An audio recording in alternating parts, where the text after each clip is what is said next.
ide wacana bikin tandingan AFC ya? Emangnya bisa? Seberpengaruh apakah Indonesia di pentas Asia? Lagi pula, apakah negara-negara lain non-Arab akan ikut untuk bisa diajak kerjasama oleh Indonesia membentuk konfederasi sekaliber AFC? Kira-kira apa sajakah prosedur dan syarat tantangan yang harus dilalui Indonesia untuk mewujudkan hal tersebut? Dan kira-kira siapa ajakah nanti anggotanya? Sebelum kita membahas lebih jauh, mari silahkan tekan tombol like-nya dan juga lonceng notifikasinya agar tidak ketinggalan update terbaru dari channel Fans Garuda. Padahal belum selesai kecurigaan para fans timnas Indonesia maupun netizen dunia tentang kejanggalan dan kecurigaan soal presiden AFC yang berasal dari Bahrain. Ini sekarang muncul lagi kecurigaan soal sekjen dari AFC yang malah mempertanyakan balik tentang kiriman surat protes resmi dari PSSI. Yang seolah mengacuhkan gitu saja atau pura-pura tidak tahu tentang kelakuan timnas Bahrain kepada timnas Indonesia. Lewat tindakan yang tidak sportif dari wasit botak random yang memimpin laga antara timnas Indonesia melawan Bahrain yang berakhir dengan skor imbang 2-2. Sekjen yang juga botak random kacamata ini bernama Datuk Sri Winsor asal Bangladesh atau Jepun Hijau KW2 Malaysia. Sontak begitu mendengar dari mana asal negara sekjen botak random tersebut, otomatis para netizen Indonesia berusaha mengulik dan membuka tabir sebenarnya siapa saja dalang yang mempersulit langkah timnas Indonesia dan PSSI dalam melayangkan setiap protes demi protes ke tubuh AFC. Situasi makin memuncak terlebih setelah ditelusuri ternyata posisi kursi dari sekjen AFC ini telah lama dipegang oleh orang-orang dari Bangladesh ini. Ya, gak heran sih orang kantornya jadi Kuala Lumpur ya. Masa iya orang-orang perindapan gak diajak ke dalam AFC? Mana beberapa dari mereka udah akrab lagi sama yang namanya kontroversi. Saat ini yang bikin pecah telinga gedek rasanya kalau udah dengar 3 huruf AFC ya.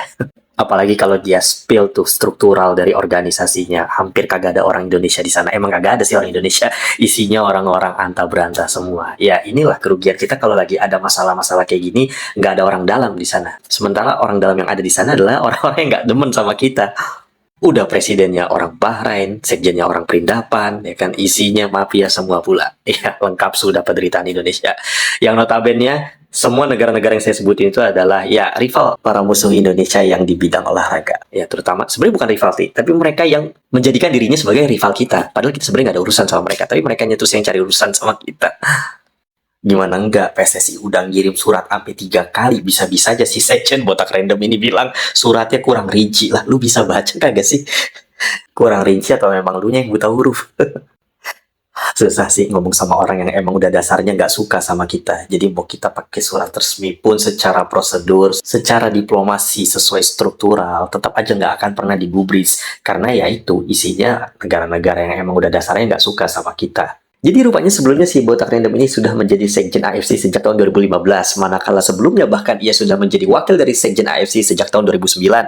Jadi nggak heran lah orang sering mempertanyakan kebijakan dan keputusan dari Datuk Sri Winsor ini. Ya karena sebelum-sebelumnya pendahulunya juga kayak gitu. Pendahulu-pendahulu sebelumnya memiliki beberapa kontroversi yang bahkan sampai dikomplain satu ASEAN. Asal tahu aja, sejak tahun 1978, sekjen AFC ini udah dipegang sama orang-orang perindapan. Ya, maksudnya orang-orang Malaysia. Dimana sebelumnya ada yang bernama Datuk Peter Velapan yang udah kayak Soeharto menjabat sampai 29 tahun menjadi sekjen AFC. Nah, dia ini juga kocak saat itu bahkan melegalkan yang namanya judi yang dianggap sebagai solusi untuk menyelesaikan permasalahan sepak bola Asia. Dia juga sempat nyesel ngasih Indonesia jadi tuan rumah di Piala Asia 2007 yang dianggap Indonesia ini sebenarnya nggak layak jadi tuan rumah. Setelah dia mengundurkan diri, dia diganti oleh Datuk Seri Paul Moni Samuel yang juga berasal dari Malaysia. Setelah itu, ia diganti oleh orang perindapan lainnya, yaitu Datuk Alex Sosai yang juga berasal dari Malaysia. Ini adalah orang yang begitu dekat dengan Presiden AFC sebelumnya yang masuk UI gara-gara kasus korupsi. Dan dikatakan dia juga terlibat karena kedekatannya dengan Presiden AFC Mohammed bin Hammam yang berasal dari Qatar tersebut. Puncaknya ketika pada tahun 2011, Mohammed bin Hammam dan juga Alex Sosai ini terlibat kasus korupsi dalam pembelian suara sebagai Presiden FIFA. Ketika dilakukan penyidikan oleh FIFA, si sekjen dari Malaysia ini menyembunyikan berkas-berkas dari Presiden AFC yang telah dibui itu untuk proses penyelidikan. Dan akhirnya begitu ketuanya dibui, dia langsung ngundurin diri di tengah kasus korupsi tersebut sebagai sekjen AFC, di mana akhirnya dalam kasus ini wakil sekjen tersebut adalah Datuk Sri Winsor Sibotak Random ini yang menggantikan sekjen sebelumnya yang cabut gara-gara ketuanya keburu dibui.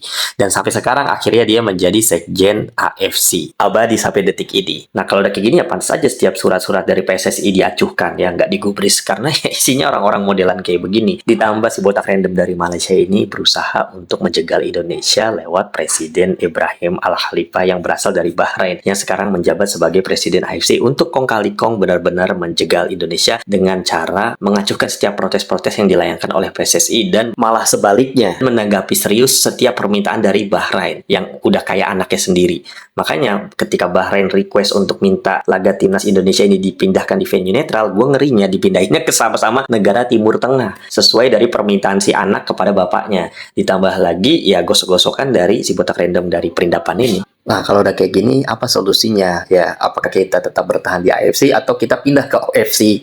Itulah kenapa sampai ada wacana untuk bikin AFC tandingan. Cuma ya kan memang nggak semudah itu untuk membuat AFC tandingan. Kita perlu melobi ke FIFA, kemudian kita juga perlu melobi anggota-anggota non-Arab untuk join menjadi anggota bersama kita. Dan ini lagi-lagi tidak mudah. Ya, yang Arab dan Perindapan nggak usah gabung dah. Tapi yang lain kayak Jepang, Australia, atau negara-negara lain di Asia maupun Asia Tengah atau Asia Barat sekalipun yang masih berprinsip dan mengedepankan sportivitas dan kualitas dalam suatu permainan, maka ya nggak ada salahnya kita ajak. Itu pun kalau mereka mau. Masalahnya ini lagi, gak semudah itu melobi mereka. Apalagi tembus langsung ke FIFA. Ya mungkin tunggu mereka dizolimi negara-negara mafia ini dulu, baru mungkin bisa gabung ke kita.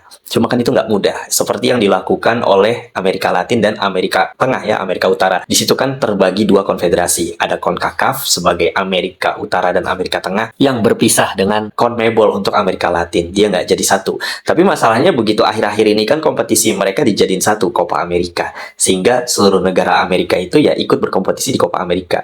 Begitu juga untuk AFC Asian Cup ya. Mungkin nanti akan terbagi dua kalau memang kita memisahkan diri. Tapi lagi-lagi nggak semudah itu mengajukannya dan belum tentu disetujui FIFA. Karena akan ada prosedur-prosedur dan juga syarat-syarat yang sangat berat tentunya. Belum lagi kita harus menggandeng dengan negara-negara yang bisa kita ajak kooperatif. Dan itu jelas-jelas tidak mudah. Jangankan untuk bikin AFC tandingan, konfederasi tandingan. Untuk pindah konfederasi aja itu nggak mudah. Seperti yang dilakukan Australia yang bolak-balik dari OFC ke AFC demi mendapatkan kompetisi yang lebih kompetitif untuk bersaing di level Asia. Begitu udah sampai Asia malah dikerjain tim-tim Arab. Ya bagaimana, orang kita udah berada di tempat yang tercemar ini, mau keluar lagi juga memang agak susah. Kalaupun kita harus pindah ke OFC, ya jatah ke Pildunnya agak sedikit ya. Satu lolos otomatis, satunya lagi playoff. Dan juga level kompetitifnya juga agak kurang ketimbang Asia. Sebenarnya di Asia ini udah bagus dari segi level kompetitifnya. Kalau enggak, segala dicemari dengan aksi-aksi dari para mafia yang ada di dalam sana. Ya secara gimana lu nggak mau dibilang mafia? 3 kali kita kirim surat resmi dari tanggal 10, tanggal 11, hingga tanggal 12. Dan isi suratnya juga berbeda-beda, dianggap kurang rinci. Ya sebenarnya lu ngebaca apa kagak? Apa emang sengaja niat buat ngejegal Indonesia biar nggak lolos ke Piala Dunia? Karena memang Indonesia ini bikin khawatir negara-negara tetangga, termasuk negara-negara yang ada di saingan grup C ini kalau sampai lolos ke Piala Dunia. Ya makanya segala cara dilakukan untuk menjegal King Indo melaju ke Piala Dunia. Sebisa mungkin apapun mereka upayakan agar FIFA nggak jadi ngedownload lagu kebangsaan Indonesia Raya di Piala Dunia. Sampai di sini kebersamaan kita tentang membahas dan men-spill siapa aja mafia-mafia yang ada di dalam organisasi AFC ini. Terima kasih telah menonton. Leave your comment below. See you and thanks for watching. Oh ya guys, recommended ini adalah portable magic device, sebuah alat canggih yang multifungsi untuk kesehatan maupun kecantikan. Nah, untuk kesehatan, alat ini berguna untuk orang-orang yang memiliki masalah kesehatan, mulai dari kekentalan darah, penyebab kolesterol, stroke, jantung koroner, pegal-pegal karena kecapean, atau apapun yang berhubungan dengan syaraf. Ya, mau itu syaraf kejepit ya, ataupun tentang kelumpuhan. Alat ini praktis dan mudah dibawa kemana-mana. Lagi pula alat ini juga merangsang pemulihan sistem syaraf agar kembali berfungsi secara optimal seperti sedia kala, dan juga mengencerkan kekentalan darah dan memperbaiki molekul-molekul darah agar bisa mengalir secara sempurna dan mengalirkan nutrisi yang kita makan untuk keseimbangan tubuh kita. Nah, kalau untuk kecantikan maupun ketampanan, alat ini berguna untuk mengencangkan kulit yang sudah kendur dan meremajakan kulit agar senantiasa kencang dan tetap awet muda. Jika tertarik, silahkan pesan segera di nomor yang sudah tertera ini. Terima kasih dan sampai bertemu di pertemuan berikutnya. See you.